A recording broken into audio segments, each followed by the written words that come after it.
ये एनीटून स्टोरीज मजेदार हिंदी कहानियाँ। एक लंबे समय पहले एक गांव में आधी रात को दिखने में भयानक लंबी बाल वाली एक चुड़ैल अजीब आवाजें बनाती घूमती रहती थी।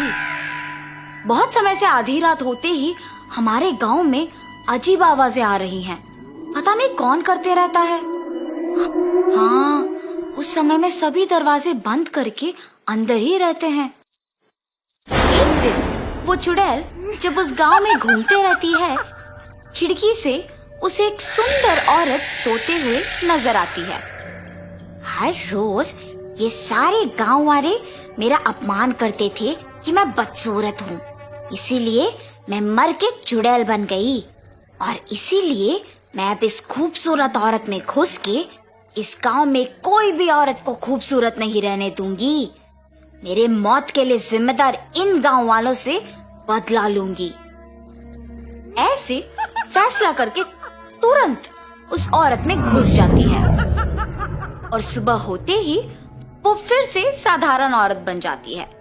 अगले दिन से अजीब आवाजें ना आने के कारण गांव वाले सारे खुश हो जाते हैं, लेकिन वो चुड़ैल उस गांव में मौजूद सारी सुंदर औरतों को बदसूरत बनाने लगी और सुबह होते ही मामूली बन जाती है। एक दिन आधी रात को वो चुड़ैल एक खूबसूरत औरत को सोते हुए देखती है। कितनी सुंदर हो तुम, अब देखो मैं तुम्हें क्या करती हूँ। वो चुड़ैल उस औरत पे हाथ फैलाती है और वो तुरंत बदसूरत बन जाती है। हा हा हा, अब अच्छी लग रही हो तुम, ऐसे कह के वहां से चले जाती है। सुबह उठते ही प्रीति को कुछ याद नहीं रहता है। क्या हुआ मुझे? ऐसा लग रहा है कि कुछ तो हो रहा है। रात भर मैं क्या इनके बगल में ही थी? मुझे उनसे पूछना होगा। सुनिए, इधर आइए। क्या हुआ? नींद से जागते ही इतने जोर जोर से चिल्ला रही हो? मुझे ऐसा लग रहा है कि रात में कुछ हुआ है। मैं रात भर आप ही के बगल में थी ना जी? हाँ, मेरे बगल में ही सोई थी। क्यों? ठीक है, कुछ नहीं जी। सतीश गांव में जाते ही सारे लोग को एक जगह इकट्ठा देखता है।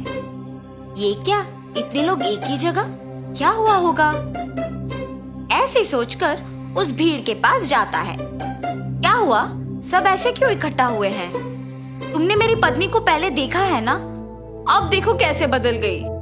पहले हमारे गांव में अजीब आवाजें सुनाई देती थी, लेकिन अब वो आवाजें नहीं आ रही हैं। हमें पता नहीं है कि तुम्हारे पत्नी को बदसूरत किसने बनाया, इसीलिए हमें सावधान रहना होगा। आज से हर रोज सभी के घर में कोई एक आदमी रात भर सोए बिना जगे ही रहना होगा। सभी हो रहे घटनाओं के बारे में बात करके दुखी हो रहे थे। सतीश वो सब सुन के डरते हुए वापस घर चले जाता है। क्या हुआ? आप ऐसे क्यों हैं?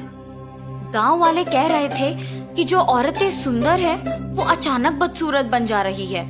तुम सावधान रहो, अगर किसी पे शक है तो मुझे तुरंत बता दो।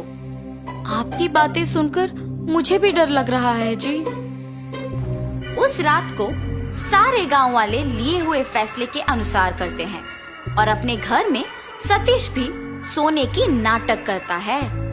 ठीक 12 बजे प्रीति को बिस्तर से उठकर एक आईना लेके उसमें अपने आप को देखते हुए देख सतीश दंग रह जाता है।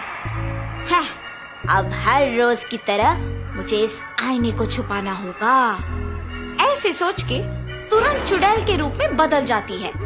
उस आईने को एक जगह छुपा के घर से निकल जाना सतीश देख डर के मारे बिस्तर पे बेहोश हो जाता है। सुबह होश में आके नींद से जाग उठता है। प्रीति को हमेशा की तरह देख वो आश्चर्यचकित हो जाता है। क्या हुआ? आप मुझे देख ऐसे डर क्यों रहे हैं? मैं क्यों डरूंगा? मुझे किसी से डर नहीं है।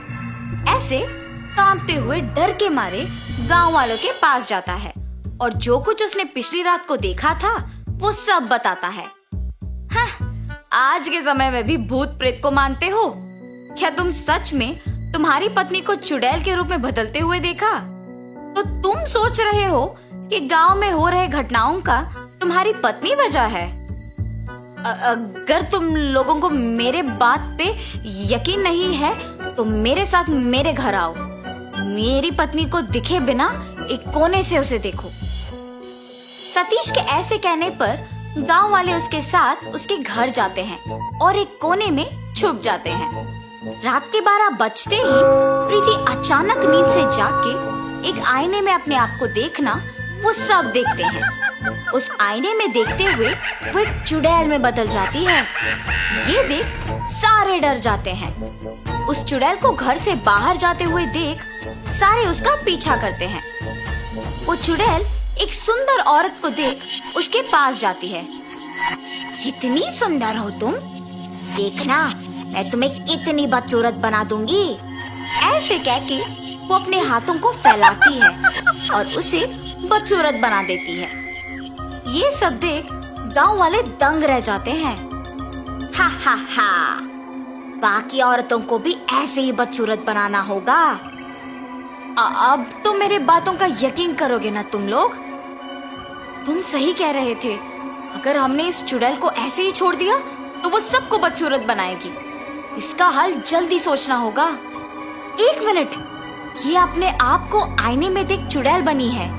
इसका मतलब ये है कि इसका और उस आईने का कुछ संबंध है। हाँ, मैंने भी उस दिन यही देखा। उस चुड़ैल से पहले ही घर पहुंच के हमें उस आईने को ढूंढना होगा। हाँ हाँ, चलो चलो। ऐसे सारे गांव वाले सतीश के घर जाके उस आईने को ढूंढते हैं। जब तक वो चुड़ैल घर लौट आती है, गांव वालों के हाथ में उस आईने को देख डर जाती है और उस चुड़ैल के अंदर आते ही गांव वाले भी डर जाते हैं। मैं तुम लोगों को कुछ नहीं करूंगी, डरो मत, बस वो आईना मुझे दे दो, ऐसे कांपते हुए कहती है। चुड़ैल जब बात कर रही होती है, डर के मारे हाथ कांपते हैं और आईना उनके हाथों से फिसल के नीचे गिर के टूट जाता है। आईना टूटते ही वो चुड़ैल जोर जोर से चिल्ला के उस शरीर को छोड़ के चले जाती है। कुछ देर बाद प्रीति होश में आ जाती है और हमेशा की तरह रहती है। ये तो अच्छा हुआ कि आईना हमारे हाथों से फिसल के टूट गया। कुछ किए बिना ही ये समझ आ गया कि इस आईने में ही इस चुड़ैल का प्राण था। उस चुड़ैल के जाने पे सारे बदसूरत औरतें वापस खूबसूरत बन गई और गांव वाले भी खुश हुए। तब से गांव वाले उस चुड़ैल के बिना खुशी से जीते हैं। Thanks for watching our video. Like, Share. subscribe,